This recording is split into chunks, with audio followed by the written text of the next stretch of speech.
ამ პრეზენტაციას ინგლისურად გავაკეთებთ, მთელი სკოლა დაინახავს, რომ საერთაშორისო პროექტის ფარგლებში მუშაობთ. მესმის, მაგრამ ყველამ ხომ არ იცის ინგლისური კარგად. გონის ჯობს ძირითადი ენა ქართული იყოს, რათა ყველამ გაიგოს.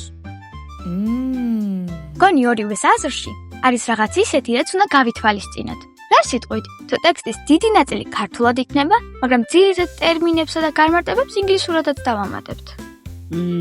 ხო, შეიძლება. ასე თითქოს თანამედროვე სტილის დარჩება. ოღონდ უნდა დავწმუნდეთ, რომ აუდიტორიისთვის გასაგები იქნება.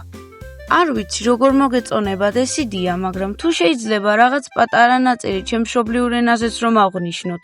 მინდა რომ ჩემი კულტურაც გამოჩნდეს რამენაირად. ძალიან მაგარი იქნება. ისე, რა სიტყვებს გამოიყენებ?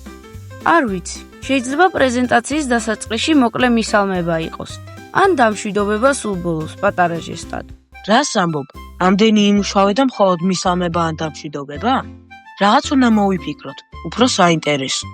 აუცილებლად უნდა მოვიფიქროთ. ეს ყველას დაანახებს, როგორი მრავალფეროვანი და საინტერესოა ჩვენი ჯგუფი.